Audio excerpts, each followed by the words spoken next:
नमस्कार साथियों, आज की क्लास असिस्टेंट प्रोफेसर भर्ती परीक्षा जिसका द्वितीय पेपर है और उस द्वितीय पेपर की अंतिम यूनिट है जिसमें राजस्थान अर्वाचीन कवियों जो 16 कवि हैं उनकी क्लास है और उसमें भी जगदीश चंद्र आचार्य जो हैं उनके व्यक्तित्व और कृतित्व के बारे में पढ़ेंगे। और इससे पहले वाली क्लास में अपन ने मधुसूदन ओझा साहब जो थे उनका व्यक्तित्व और कृतित्व अपन ने पढ़ा था और मधुसूदन ओझा साहब के व्यक्तित्व और कृतित्व पर एक छोटी सी नज़र अपन डालते हैं कि मधुसूदन ओझा साहब हैं जो उनका जन्म गाढ़ा गांव बिहार में हुआ था और वह फिर उनके जो राजीव लोचन झा थे उनके आश्रय में जयपुर आकर के निवास करते हैं और माधव सिंह द्वितीय जो थे जयपुर के राजा उनके आश्रय में वह आकर के निवास करते हैं और वहाँ पर आने के बाद महाराजा संस्कृत कॉलेज में वह प्राध्यापक के रूप में भूमिका निभाते हैं। और उसके साथ में ही जब माधव सिंह द्वितीय एडवर्ड सप्तम जो थे इंग्लैंड के लंदन में राज्याभिषेक का अवसर था उस समय वह वहाँ पर जा कर के वेद धर्म व्याख्यान पर अपना व्याख्यान देते हैं और उन्हें उस समय एडवर्ड सप्तम उस व्याख्यान से प्रभावित होकर के कोरोनेशन मेडल से सम्मानित करते हैं। इसके साथ में ही मधुसूदन ओझा साहब को वैदिक विज्ञान विशारद की उपाधि प्राप्त थी, महामहोपदेशक की उपाधि भी प्राप्त थी। और दूसरी एक महत्वपूर्ण बात है वह यह है कि इनका संपूर्ण जो साहित्य था वह वैदिक धर्म या यज्ञ विज्ञान पर आधारित था। इनकी संपूर्ण जो रचनाएं थी वह 288 इनकी संपूर्ण रचनाएं थी। कुछ प्रकाशित हो चुकी हैं, कुछ अप्रकाशित हैं और इनकी संपूर्ण जो रचनाएं थी वह दो भागों में बांटी गई थी, निगम खंड और आगम खंड। निगम खंड के भी कुछ महाग्रंथ थे और कुछ अवांतर ग्रंथ थे और आगम खंड के भी कुछ महाग्रंथ और अवांतर ग्रंथ थे। इस प्रकार से मधुसूदन ओझा जो साहब हैं उनका व्यक्तित्व और कृतित्व रहा और उन्होंने संस्कृत के वैदिक जो साहित्य है उस पर अपना संपूर्ण जीवन न्योछावर किया और वैदिक साहित्य को वास्तव में एक गति प्रदान की। और आज की जो क्लास है वह है जगदीश चंद्र आचार्य। जगदीश चंद्र आचार्य से रिलेटेड जो प्रश्न हैं वह पिछली भर्ती परीक्षाओं में भी पूछे गए हैं और निश्चित ये कह सकते हैं कि जगदीश चंद्र आचार्य जो हैं उनसे रिलेटेड प्रश्न इस भर्ती परीक्षा में भी पूछे जाएंगे। और एक बात और कहना चाहूँगा जो मैं हमेशा कहता हूँ कि जो अर्वाचीन कवि वाली जो यूनिट है वह एक ऐसी यूनिट है जिसमें आप पूरे में से पूरे नंबर भी ला सकते हो। मैं मेरी बात बताता हूँ कि एक मेरा एक्सपीरियंस है कि जो भी व्यक्ति या जो भी अभ्यर्थी इस यूनिट में बहुत अच्छे नंबर लेकर के लीड करता है वो डेफिनेट कहीं ना कहीं सिलेक्शन का हकदार होता है और कहीं ना कहीं चयन के करीब होता है। तो मैंने जब एग्ज़ाम दिया था तब मेरे भी 25 में से 24 प्रश्न सही थे और वास्तव में मुझे बाद में रियलाइज़ हुआ, फील हुआ, महसूस हुआ कि कहीं ना कहीं यह जो यूनिट है वह चयन में कहीं ना कहीं कारगर साबित हुई है। ठीक है, तो और दूसरी बात यह है कि ये यूनिट है उसका मैटर दूसरे कहीं मिलता भी नहीं है। मोस्ट ऑफ अभ्यर्थियों को पता नहीं होता है कि इस यूनिट का मैटर कहाँ मिलेगा, कौन सी किताबों में मिलेगा। तो इसका जो मैटर है वह भी मैं आप तक प्रोवाइड करवा रहा हूँ, उपलब्ध करवा रहा हूँ। तो इसको आप ध्यान से पढ़िएगा और निश्चित ये यूनिट और ये मैटर आपके कहीं ना कहीं परीक्षा में कारगर साबित होगा। चलिए क्लास को प्रारंभ करते हैं। अर्वाचीन कवि जो हैं जगदीश चंद्र आचार्य, इनके व्यक्तित्व और कृतित्व के बारे में अपन आज डिटेल से पढ़ते हैं। उसमें सबसे पहले जो जगदीश चंद्र आचार्य हैं उनके व्यक्तित्व के बारे में पढ़ते हैं कि उनका व्यक्तित्व कैसा है, वह उनका जन्म कहाँ हुआ था, इन्हें कौन कौन से पदक मिले, इनकी कौन कौन सी उपाधियाँ इन्हें प्राप्त थी और वह उपाधियाँ किस कृति के लिए मिली हैं और कौन सी संस्था ने दी है। ये सारी चीज़ें हम आज की क्लास में पढ़ेंगे। तो जगदीश चंद्र आचार्य जो हैं उनका स्थिति काल 1911 से 1993 के बीच में था। जगदीश चंद्र आचार्य जो थे उनका स्थिति काल जो है वह 1911 से लगा करके 1993 के बीच में था और इनका जो जन्म है वह हुआ था 12 जुलाई 1911। 12 जुलाई 1911 में हुआ था और इनका जन्म स्थान जो था वह हलवद ग्राम, सौराष्ट्र, गुजरात है ना। गुजरात प्रांत में इनका जन्म हुआ और गांव का नाम था हलवद। हलवद गांव में इनका जन्म हुआ और इनका जो निधन है वह हुआ था 26 अप्रैल 1993 के दिन। ठीक है, इनका जो स्थिति काल है, जन्म है वह 1911 में हुआ और इनका जो निधन है वह 1993 में हुआ था।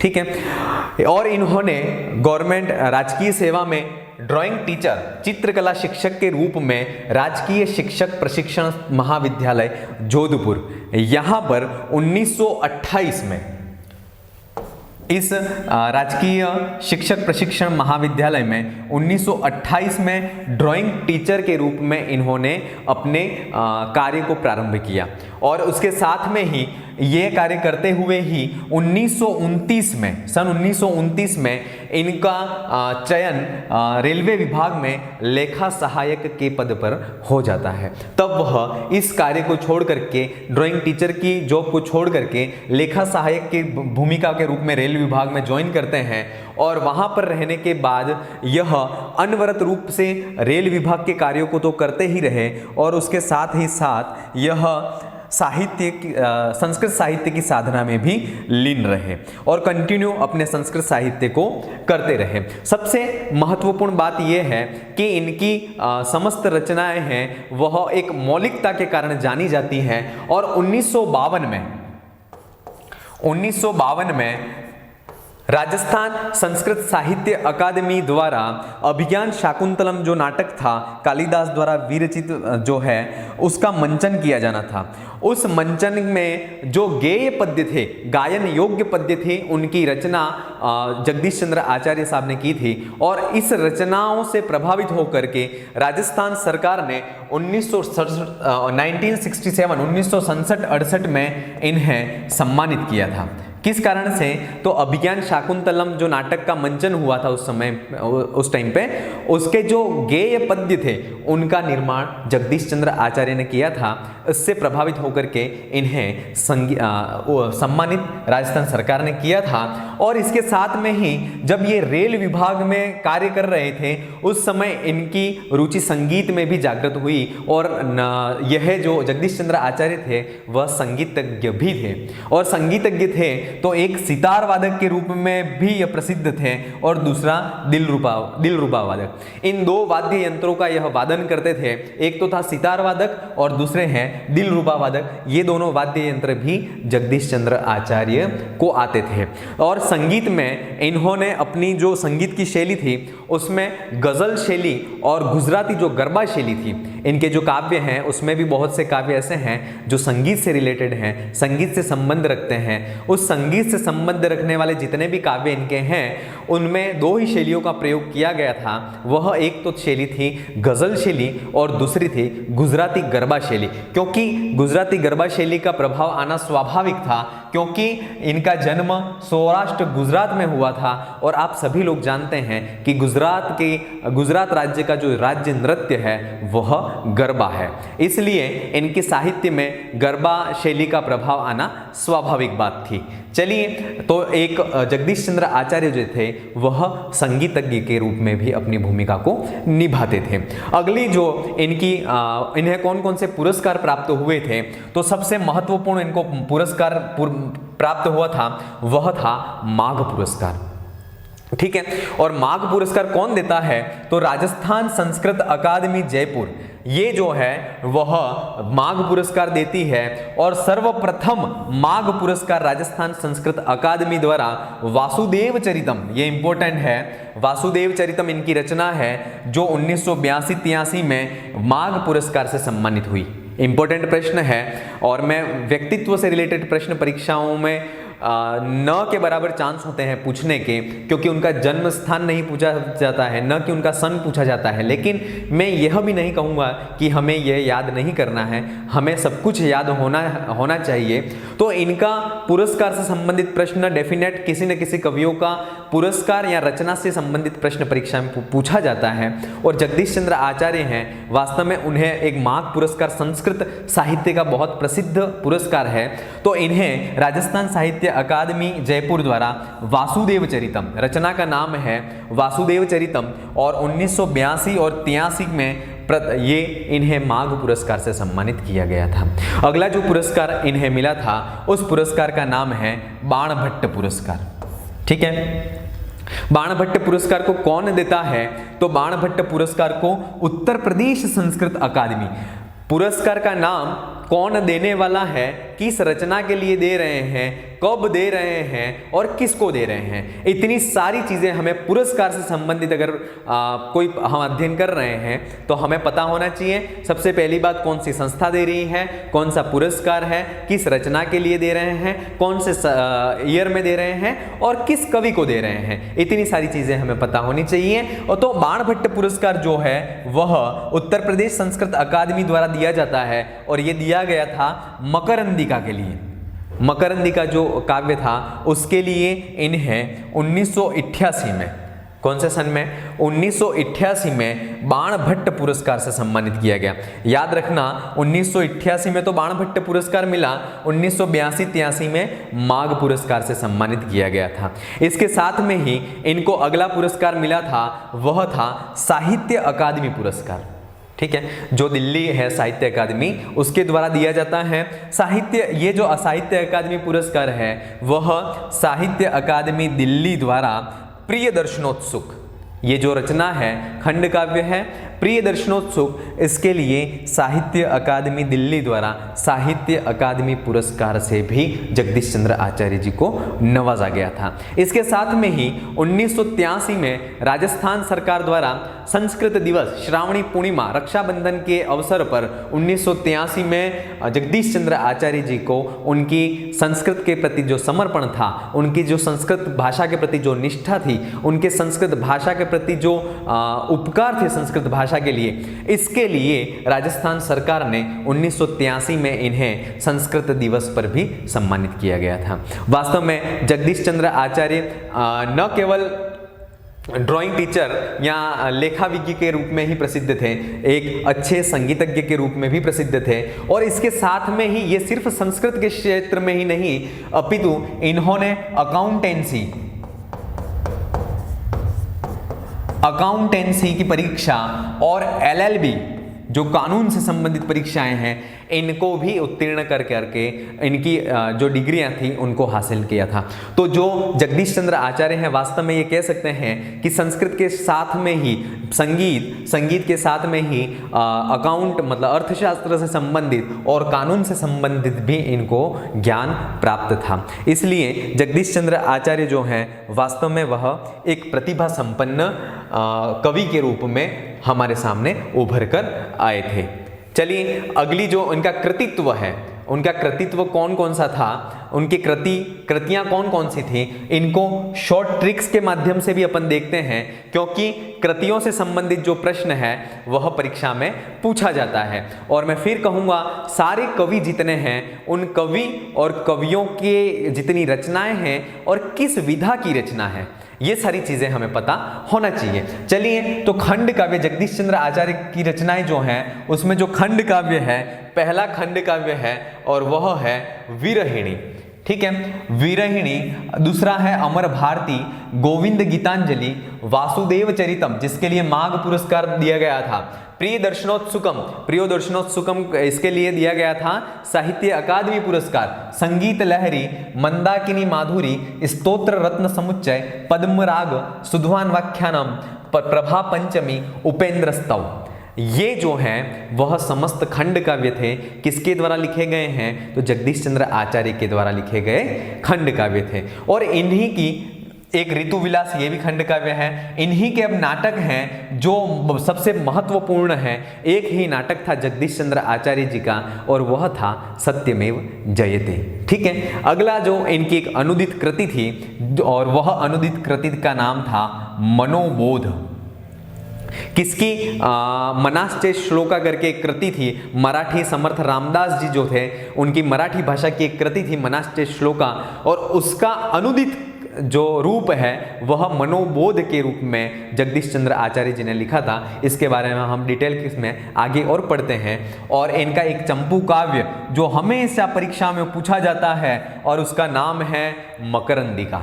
ठीक है, ये चीज हमें याद हो जानी चाहिए। मकरंदिका जो है वह चंपू काव्य है। गत भर्ती परीक्षा में भी मकरंदिका से रिलेटेड प्रश्न पूछा गया था और इस बार भी पूछा जा सकता है। तो मकरंदिका जो है वह सबसे पहली बात तो चंपू काव्य है और जो जगदीश चंद्र आचार्य हैं उनकी कृति है। तो सबसे पहले खंड काव्य ये सारे हैं, नाटक सत्यमेव जयते, अनुदित कृति है मनोबोध और चंपू काव्य जो है वह मकरंदिका। अब इन सारी कृतियों को, क्योंकि परीक्षा में कृतियों से रिलेटेड ही प्रश्न पूछा जाना है कि यह कृति कौन सी, अब इतनी सारी 16 कवि और 16 कवियों की इतनी सारी कृतियां, इतनी सारी रचनाएं याद करना अपने आप में एक बहुत कठिन काम है, या एक बड़ा बहुत कठिन टास्क है। तो उसको अपन शॉर्ट ट्रिक्स के माध्यम से याद करें तो डेफिनेट जैसे ही परीक्षा में प्रश्न आता है तो आप उस शॉर्ट ट्रिक्स को वहां पर रफ पेज पे लिख करके देख सकते हो कि कौन सी कृति किस कवि की है। तो इसकी शॉर्ट ट्रिक्स है, आचार्य अमर मकरंदिका ने प्रिय वासुदेव गोविंद के विरह में मंद संगीत सुनकर कमल प्रभा के समान जयपुत्र रत्न का आख्यान किया। ये शॉर्ट ट्रिक्स है। आचार्य अमर मकरंदिका ने प्रिय वासुदेव गोविंद के विरह में मंद संगीत सुनकर कमल प्रभा के समान जयपुत्र रत्न का आख्यान किया। अब इसमें एक एक कृतियां कैसे निकलती हैं, तो आचार्य से लेना है कि किसकी बात चल रही है, तो जगदीश चंद्र आचार्य की। अब अमर से लेना है अमर भारती, इससे लेना है अमर भारती। चलिए, मकरंदिका अपने आप में पता ही है चंपू काव्य है। प्रिय से लेना है प्रिय दर्शनोत्सुकम, ये जो है इस कृति को लेना है प्रिय से प्रिय दर्शनोत्सुकम।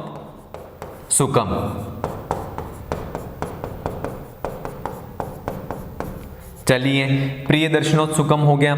इसके बाद वासुदेव, तो वासुदेव से लेना है वासुदेव चरितम, जो कि माघ पुरस्कार के लिए सम्मानित हुई थी।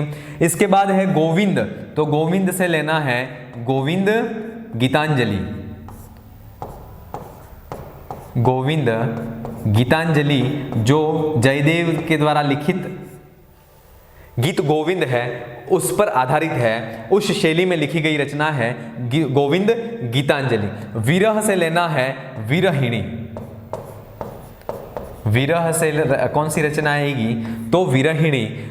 विरह में मंद से है मंदाकिनी माधुरी, ये वाली मंद से है मंदाकिनी। संगीत से है संगीत लहरी, संगीत से है संगीत लहरी। कमल जो है उस कमल से लेना है, कमल का पर्यायवाची जो है वह पद्मराग, कमल से लेना है पद्मराग। और प्रभा से लेना है प्रभा पंचमी। ठीक है, के समान जय का मतलब है इनका जो नाटक है वह सत्यमेव जयते। पुत्र से है ऋतु विलास, ये जो रचना है पुत्र से लेना है ऋतु विलास। ठीक है, इसके बाद है रत्न से है स्तोत्र रत्न समुच्चय। रत्न से क्या लेना है, स्तोत्र रत्न समुच्चय। और आख्यान से लेना है सुधवान व्याख्यानम, ये ठीक है। और ये वासुदेव चरितम हो गई थी। उपेंद्र स्तव का जो लेना है वह पुत्र से लेना है, पुत्र से दो रचनाओं को ग्रहण करना है, एक तो ऋतु विलास और दूसरा है उपेंद्र स्तव। ये दोनों कृतियां जो हैं वह पुत्र से लेनी है। और अनुदित जो कृति है वह है मनोबोध, ये अलग से याद कर लेना कि मनोबोध जो रचना है वह जगदीश चंद्र आचार्य जी की रचना है। चलिए, आचार्य अमर मकरंदिका ने प्रिय वासुदेव गोविंद के विरह में मंद संगीत सुनकर कमल प्रभा के समान जय पुत्र रत्न का आख्यान किया। ठीक है, आचार्य अमर भारती मकरंदिका, प्रिय दर्शनोत्सुक, वासुदेव चरितम, गोविंद गीतांजलि, विरहिणी। इसके बाद है मंदाकिनी माधुरी, संगीत लहरी। कमल से लेना है पद्मराग, प्रभा से है प्रभा पंचमी, के समान जय का मतलब है सत्यमेव जयते। पुत्र से दो कृतियां हैं ऋतु विलास और उपेंद्र स्तव। और इसके बाद रत्न का मतलब है स्तोत्र रत्न समुच्चय, इस रचना को लेना है। आख्यान से लेना है सुधवान व्याख्यानम। ये सारी जो रचना है खंड काव्य, नाटक और चंपू काव्य। ये सारी जो रचनाएं हैं वह जगदीश चंद्र आचार्य जी की हुई और एक शॉर्ट ट्रिक्स के माध्यम से भी हो गई। और ये शॉर्ट ट्रिक्स आपको परीक्षा में याद करके ही जाना है, तभी आप इस यूनिट के प्रश्नों को हल कर पाएंगे।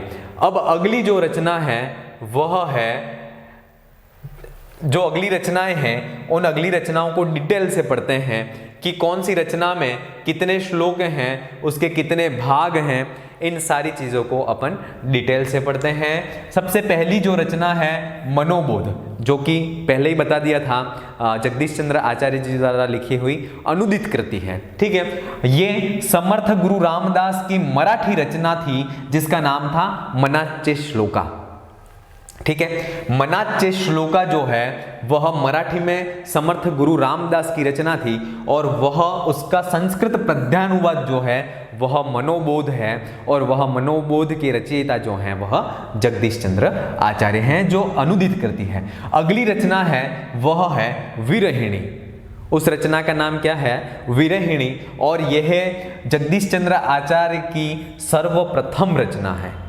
कौन सी रचना है? सर्वप्रथम रचना है। जब यह 17 साल के थे तब इन्होंने इस रचना को लिखा था और उस समय इन्होंने इसमें कुल पद्य की संख्या जो थी वह 97 थी और इसके 3 खंड थे। विरहिणी जो काव्य था जो 3 खंडों में विभक्त था, मृगया विहार, इंदिरा विहार और इंदिरा देह त्याग। ये 3 खंड में विभाजित था, मृगया विहार, इंदिरा विहार और इंदिरा देह त्याग। इन 3 खंडों में ये जो विरहिणी काव्य था वह विभाजित था और ये जो खंड काव्य है वह बृहद विश्व परिषद अहमदाबाद, बृहद विश्व परिषद अहमदाबाद की पत्रिका है जिसका नाम है सामनस्यम।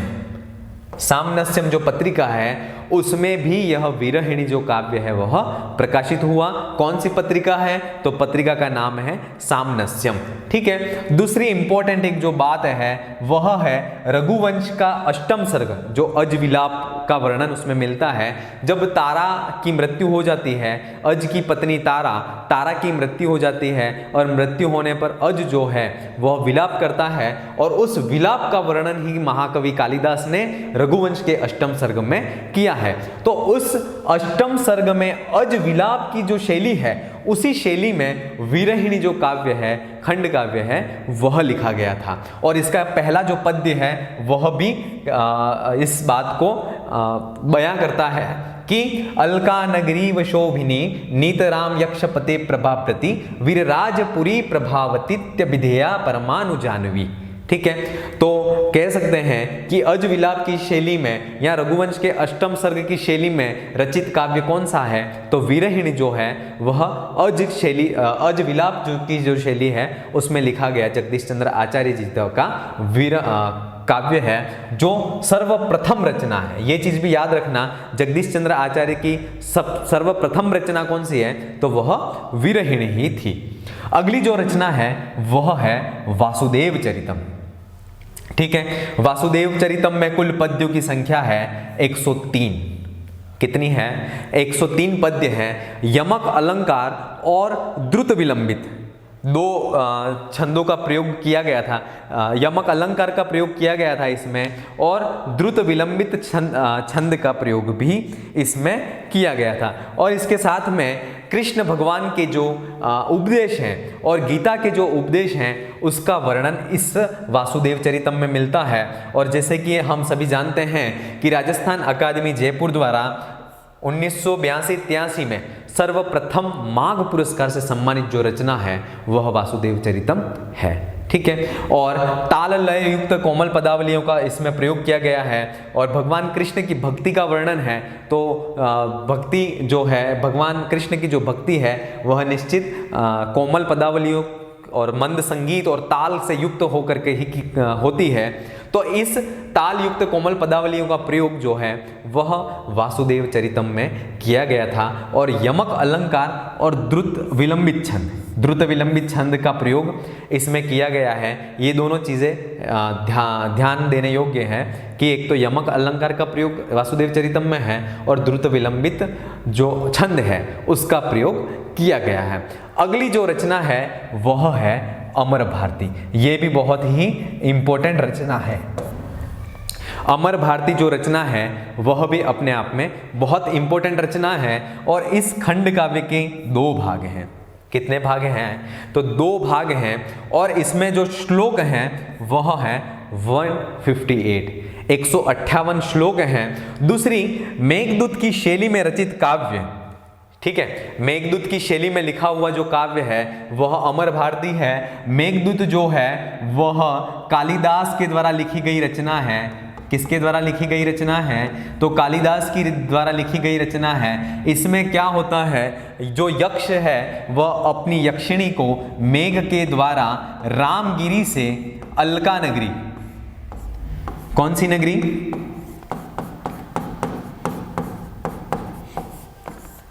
अलका नगरी में संदेश भेजता है। और इसमें जो माध्यम था वह था मेघ। क्या माध्यम था? मेघ। और उसी शैली में अमर भारती जो है वह जगदीश चंद्र आचार्य जी ने लिखी थी। जगदीश चंद्राचार्य जी ने लिखी थी। और इसमें जो है वह कोई प्रियतम है वह मसूरी से, कोई प्रियतम है वह अपनी प्रियतमा से वियोग में रहता है मसूरी। और मसूरी से मद्रास, उसकी जो प्रियतमा है वह रहती है मद्रास में। किसी कार्य में विलंब हो जाने के कारण जो प्रियतम है वह अपनी प्रियतमा से वियोग के दिनों में मसूरी शहर में रहता है। और उसकी जो प्रियतमा है वह मद्रास में रहती है। तो मसूरी में जो प्रियतम है वह अपनी प्रियतमा को हंस के माध्यम से, इंपॉर्टेंट प्रश्न है ये, कि मेघदूत में जो दूत का कार्य जो है वह मेघ करते हैं, लेकिन इसमें अमर भारती जो है उस अमर भारती में दूत का जो काम है वह हंस करता है। कौन करता है? तो इसमें दूत का कार्य हंस करता है। और इसके मंगलाचरण में भी कहा है, जैसे मेघदूत का मंगलाचरण आप सभी को पता है, कश्चित कांता विरह गुरुणा स्वाधिकारात् प्रमत्तः शापे नास्तंग गमित महिमा।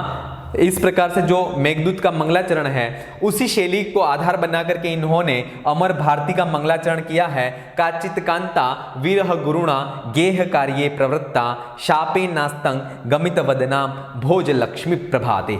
इस प्रकार से इस अमर भारती का ये मंगलाचरण है, इसको भी हमें ध्यान देना है। और अमर भारती जो है वह रचना मेघदूत की शैली में लिखी गई है। वासुदेव चरितम में द्रुत विलंबित छंद का प्रयोग किया गया है। माघ पुरस्कार से सम्मानित रचना है। विरहिणी जो है वह अज विलाप रघुवंश का 8वां सर्ग है, उस शैली में लिखा गया काव्य है। मनोबोध जो रचना है वह अनुदित कृति है। समर्थ रामदास जो थे उनके द्वारा मराठी में जो मनाष्टे श्लोका लिखी गई थी उसका अनुदित रूप है। ठीक है, चलिए अगली जो रचना है वह है गोविंद गीतांजलि। जिसे गोविंद नाम आते ही अपने दिमाग में क्लियर हो जाता है कि ये जो रचना होगी वह भगवान कृष्ण से रिलेटेड होगी। तो वास्तव में गोविंद गीतांजलि जो है वह भगवान श्री कृष्ण की, ठीक है, भगवान श्री कृष्ण की संगीतमय गीत स्तुति है। भगवान श्री कृष्ण की संगीतमय गीत स्तुति है। और जयदेव द्वारा रचित गीत गोविंद, ठीक है, जयदेव जो हैं उन्होंने गीत गोविंद संस्कृत में लिखा था। और उसी शैली में गोविंद गीतांजलि जो है वह लिखा गया है। ठीक है, गीत गोविंद की शैली में ही गोविंद गीतांजलि लिखा गया है। संगीत की विभिन्न तालों और रागों का वर्णन इसमें किया गया है। जैसे कि मैंने स्टार्ट में ही बताया था कि जगदीश चंद्र आचार्य जो हैं उन्हें संगीत का बहुत अच्छा ज्ञान था। इन्होंने रेलवे विभाग में रहते हुए, लेखा सहायक के पद पर रहते हुए इन्होंने संगीत का भी अभ्यास किया। और ये सितार वादन और दिलरुबा तुबा वादन में भी पारंगत थे, तो इनको संगीत का ज्ञान तो था ही, तो इन्होंने संगीत की विभिन्न तालों और रागों का वर्णन है वह गोविंद गीतांजलि में किया है। और जो गोविंद गीतांजलि जो रचना है वह 17 अष्टपदी, इसमें अष्टपदी 17 जो हैं वह है, और उन 17 अष्टपदियों में संगीत की विभिन्न तालों और रागों का वर्णन है, और इसमें ही भगवान श्री कृष्ण की संगीतमय जो गीत हैं उनका भी वर्णन किया गया है। ठीक है, और अगली जो रचना है उसका नाम है मंदाकिनी माधुरी। ठीक है, और यहाँ पर मंदाकिनी जो शब्द है वह गंगा नदी के लिए आया है। किसके लिए आया है? गंगा नदी के लिए आया है, और इसमें 32 श्लोकात्मक खंड काव्य है। ये जो मंदाकिनी माधुरी जो है वह 32 श्लोकात्मक खंड काव्य है, और इसमें छंद का प्रयोग हुआ है, और उस छंद का नाम है शार्दुल्य विक्रीडितम। ये शार्दुल्य विक्रीडितम जो छंद है उसका प्रयोग मंदाकिनी माधुरी से में प्रयोग हुआ है। मंदाकिनी से तात्पर्य यहाँ गंगा नदी से है। ठीक है, परीक्षा में प्रश्न पूछा जाए मंदाकिनी माधुरी इत्यत्र मंदाकिनी पदस्य किम अर्थम, तो उस समय हमें पता होना चाहिए कि मंदाकिनी शब्द का अर्थ है गंगा नदी। और यहाँ पर निर्गुण ब्रह्म की प्राप्ति हेतु सगुणोपासना पर बल दिया गया है। यहाँ पर निर्गुण ब्रह्म की प्राप्ति करनी है तो उस प्राप्ति का जो मार्ग है वह सगुणोपासना ही है। सगुणोपासना के द्वारा ही हम निर्गुण ब्रह्म की प्राप्ति कर सकते हैं, या कह सकते हैं कि अद्वैत ब्रह्म की अगर प्राप्ति हमें करनी है तो हम द्वैतवाद जो है उसको इग्नोर नहीं कर सकते हैं, या उसकी अवहेलना नहीं कर सकते हैं। अद्वैतवाद को प्राप्त करना है, अद्वैत ब्रह्म को प्राप्त करना है, तो हमें द्वैतवाद को भी स्वीकार करना होगा, और वह मार्ग है, द्वैतवाद मार्ग है अद्वैतवाद को प्राप्त करने का। इसलिए इन अद्वैतवाद की प्राप्ति, द्वैतवाद को अंगीकार करना, इन सारी बातों को मंदाकिनी माधुरी जो रचना है उसमें बताया गया है। और निर्गुण ब्रह्म की प्राप्ति के लिए हमें सगुणोपासना करनी ही है, वह परम आवश्यक है। इस सारी चीज़ों की बात है वह मंदाकिनी माधुरी में की गई है।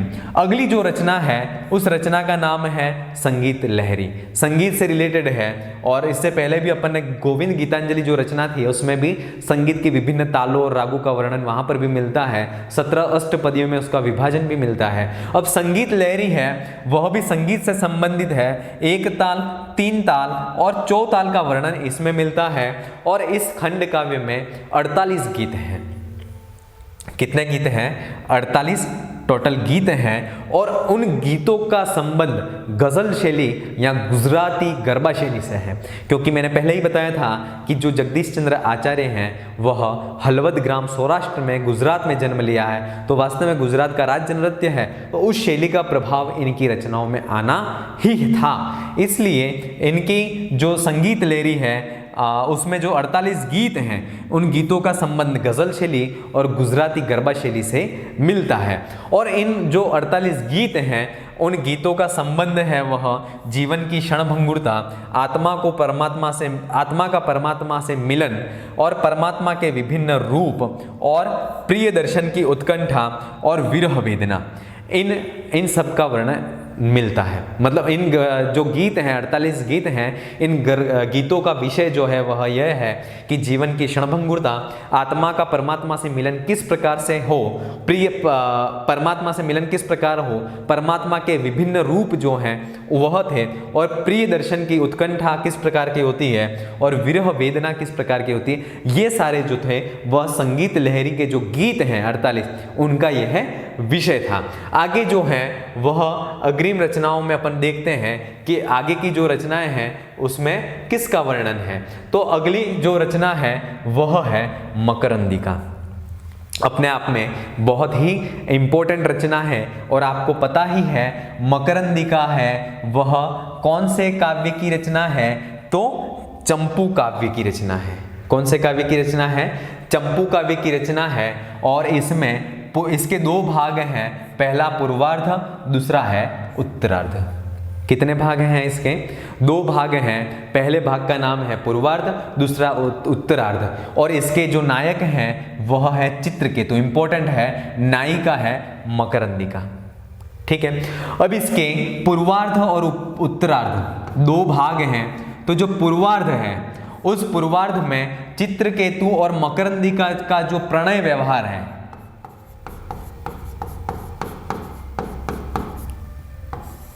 ठीक है, पूर्वार्ध में चित्रकेतु और मकरंदिका है, उनका प्रणय व्यवहार है, उसका वर्णन है। और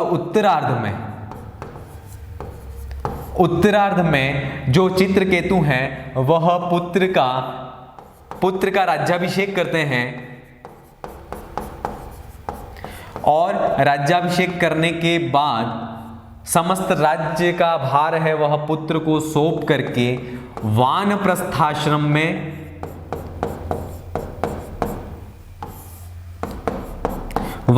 आश्रम में निवास करते हैं। ये दोनों चीजें इसमें मिलती हैं। पूर्वार्ध जो है वह चित्रकेतु और मकरंदिका के प्रणय व्यवहार का वर्णन है और उत्तरार्ध में पुत्र का राज्याभिषेक किया इन्होंने चित्रकेतु ने और वानप्रस्थ आश्रम में इन्होंने निवास किया। ठीक है। और एक इंपॉर्टेंट बात है, बाणभट्ट वीरचित कादंबरी शैली में लिखा गया मकरंदिका काव्य है। वास्तव में जिस प्रकार से बाणभट्ट की शैली कैसी प्रसाद गुण से युक्त थी और प्रवाहमय वाणी थी और वास्तव में इनका शब्दों का चयन भी किस प्रकार से एक नूतन शब्दों का प्रयोग था और इनकी रचनाओं में मतलब संपूर्ण जो वर्तमान की परिस्थितियां थी उनका समावेश भी बाणभट्ट करते थे, इसीलिए कहा गया था बाणो शिष्टम जगत सर्वम। इसी प्रकार से जगदीश चंद्र आचार्य जी ने भी बाणभट्ट विरचित कादंबरी जो है उसी शैली में मकरंदिका जो काव्य है उस मकरंदिका काव्य को लिखा और उस मकरंदिका में तत्कालीन जो परिस्थितियां थी उस समय का वर्तमान परिदृश्य जो था उसको भी वहां पर चित्रित किया गया था। तो मकरंदिका जगदीश चंद्र आचार्य का एक प्रसिद्ध चंपू काव्य है और इससे रिलेटेड प्रश्न परीक्षाओं में पूछे जाते हैं। और इसका एक इंपॉर्टेंट जो अंगी रस है, मुख्य रस है, वह श्रृंगार है और श्रृंगार रस के माध्यम से चित्रकेतु और मकरंदिका जो हैं उनके प्रणय का वर्णन किया गया है। इस प्रकार से आज की जो क्लास है उस क्लास में हमने आचार्य जगदीश चंद्र आचार्य जी के व्यक्तित्व के बारे में पढ़ा, उनके कृतित्व के बारे में पढ़ा, महत्वपूर्ण जो कृतियां हैं उन महत्वपूर्ण कृतियों का जो वर्ण विषय है, जो पाठ्य विषय है उसके बारे में भी हमने पढ़ा। अब अपन आगे जो पिछली भर्ती परीक्षाओं में जगदीश चंद्र आचार्य जी से संबंधित कौन कौन से प्रश्न आए हुए हैं उसको अपन देखते हैं। तो मकरंदिका जो है, प्रश्न पहला है वह है मकरंदिका चंपू काव्यम केन विरचितम। मकरंदिका चंपू काव्यम केन विरचितम? पंडित विद्याधर शास्त्रिणा, पंडित जगदीश चंद्राचार्येण, पंडित गणेश राम शर्मणा, पंडित नवल किशोर कांकरेण। तो इसका सही विकल्प होगा पंडित जगदीश चंद्रा आचार्य ने। जैसे अपन ने पहले ही पढ़ा था कि चंपू काव्य है, दो भाग हैं, नायक इसके चित्रकेतु, मकरंदिका इसकी नायिका है और मुख्य रस जो है वह श्रृंगार है और कादंबरी शैली में लिखा गया ये काव्य है। ये सारी चीजें अपन पहले पढ़ चुके हैं। चलिए अगला प्रश्न जो है वह ये है कि बाणभट्ट पुरस्कारेण सम्मानित रचनाकारः अस्ति। कौन रचनाकार ऐसा है, कौन सा कवि ऐसा है जो बाणभट्ट पुरस्कार से सम्मानित हुआ था? श्री राम दवे, विश्वेश्वरनाथ रेवू, जगदीश चंद्राचार्य और विद्याधर शास्त्री। तो आप सभी को पता है कि बाणभट्ट पुरस्कार जो उत्तर प्रदेश संस्कृत साहित्य अकादमी देती है और वह दिया गया था जगदीश चंद्र आचार्य को। ठीक है, जगदीश चंद्र आचार्य जी को यह पुरस्कार दिया गया था। चलिए कौन सी रचना के लिए? तो आपको पता है कौन सी रचना? मकरंदिका के लिए यह बाणभट्ट पुरस्कार दिया गया था। चलिए अगला प्रश्न है, मेघदूतम शैल्या आधारितम रचना अस्ति। कालिदास द्वारा लिखित जो मेघदूत है उस शैली में लिखित काव्य कौन सा है? तो विरहिणी, अमर भारती, वासुदेव चरितम, संगीत लहरी। ये सारे जो रचनाएं हैं वह तो हैं तो जगदीश चंद्र आचार्य जी की, लेकिन उसमें जो मेघदूत शैली में जो लिखित ग्रंथ है वह अमर भारती है जो मसूरी से मद्रास प्रियतम है, वह प्रीतमा को हंस के माध्यम से संदेश भेजता है और वह रचना है अमर भारती। ठीक है, अगला प्रश्न है लहरी काव्यत्रयी मध्ये कस्य गणना न भवति। ठीक है, लहरी काव्यत्रयी अपन अगली क्लासों में पढ़ेंगे कि लहरी काव्यत्रयी, तीन लहरी काव्यत्रयी हैं विद्याधर शास्त्री, जिसके रचयिता हैं मत्त लहरी, विचित्र लहरी, लीला लहरी, इस पढ़ेंगे अपन। और उसमें कौन सा लहरी त्रयी काव्य में नहीं आता है, तो संगीत लहरी जो है जिसके रचयिता जगदीश चंद्र आचार्य हैं वह इसके रचयिता हैं, और उनका जो एक काव्य है संगीत लहरी वह इनकी रचना में नहीं आता है। मत्त लहरी, लीला लहरी और विचित्र लहरी, ये जो तीन काव्य हैं वह लहरी त्रयी काव्य के रूप में जाने जाते हैं और इसके रचयिता विद्याधर शास्त्री थे। अगला प्रश्न है और वह प्रश्न यह है कि सगुणोपासना आधारितम रचना अस्ति। अगला प्रश्न यह है सगुणोपासना आधारितम रचना अस्ति, कौन सी रचना ऐसा है जो सगुणोपासना पर आधारित है। तो मंदाकिनी है, मकरंदिका है, संगीत लहरी है, मंदाकिनी माधुरी है और प्रभा पंचमी। जैसे ही ऑप्शन देखते ही आपके दिमाग में एक आंसर विकल्प आ जाएगा और वह है, क्योंकि अपन ने पढ़ रखा है, मंदाकिनी माधुरी जो है वह सगुणोपासना पर आधारित रचना है। अद्वैतवाद को प्राप्त करना है, अद्वैत ब्रह्म को प्राप्त करना है, तो द्वैत ब्रह्म की उपासना परम आवश्यक है। उस मार्ग के द्वारा ही अद्वैत ब्रह्म को प्राप्त किया जा सकता है। ये मंदाकिनी माधुरी में इसका वर्णन मिलता है। अगला प्रश्न है अमर भारती काव्य है, उसमें दूतस्य कार्यम करोति। सबसे पहली बात, अमर भारती मेघदूत जो है उस शैली पर आधारित है और इसमें जो है दूत का कार्य कौन करता है, मेघ करता है, काकः करता है, पीकः करते हैं या हंस करते हैं। कौन करता है दूत का कार्य, तो इसका सही विकल्प जो है वह है हंस। दूत का कार्य कौन करते हैं, तो हंस करते हैं। अगला प्रश्न है मकरंदिका काव्ये कस्य आश्रमस्य वर्णनम अस्ति।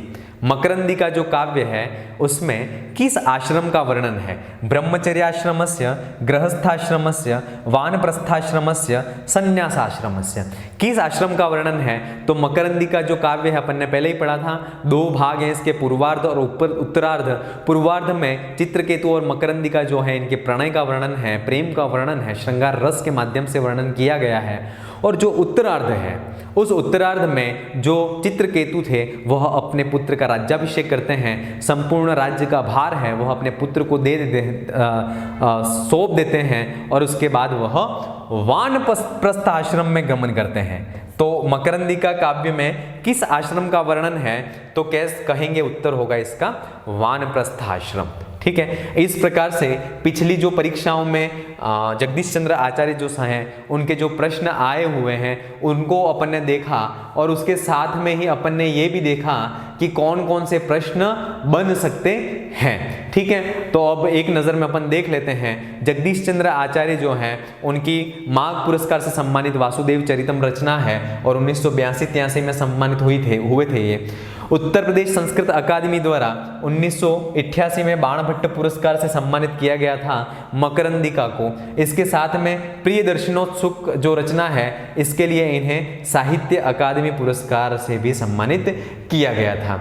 चलिए, इनके जो खंड काव्य हैं वह है विरहिणी, अमर भारती, गोविंद गीतांजलि, वासुदेव चरितम, प्रियदर्शनोत्सुकम, संगीत लहरी, मंदाकिनी माधुरी, स्तोत्र रत्न समुच्चय, पद्मराग, सुध्वान व्याख्यानम, प्रभा पंचमी, उपेंद्र स्तव, ऋतुविलास। इनका महत्वपूर्ण नाटक है, उस नाटक का नाम है सत्यमेव जयते और अनुदित इनकी जो कृति है वह है मनोबोध। इनका इंपॉर्टेंट चंपू काव्य है वह है मकरंदिका। शॉर्ट ट्रिक्स के माध्यम से अपन ने पढ़ा, आचार्य अमर मकरंदिका ने प्रिय वासुदेव गोविंद के विरह में मंद संगीत सुन करके कमल प्रभा के समान जय पुत्र रत्न का आख्यान किया। इस प्रकार से आज की क्लास में जगदीश चंद्र जो आचार्य हैं उनकी समस्त कृतियाँ और कृतियों का भी जो डिटेल में वर्ण पाठ्य वस्तु है उसको अपन ने देखा है। और वास्तव में मैं उम्मीद करता हूँ, आशा करता हूँ कि जो परीक्षा का पेपर है वह इस मटेरियल से ही बने। और वास्तव में जो इनकी जो रचनाएं हैं उनकी रचनाओं का मैटर है वह लिमिटेड है, तो वास्तव में इन्हीं रचनाओं में से प्रश्न बनने की संभावनाएं भी रहती हैं। चलिए, जगदीश चंद्र आचार्य जी का व्यक्तित्व और कृतित्व आज की क्लास में यही समाप्त होता है और अगले कवि के साथ में अपन अगली कक्षा में फिर से मिलेंगे। तब तक के लिए आप अपनी तैयारी को अनवरत रूप से जारी रखें। धन्यवाद।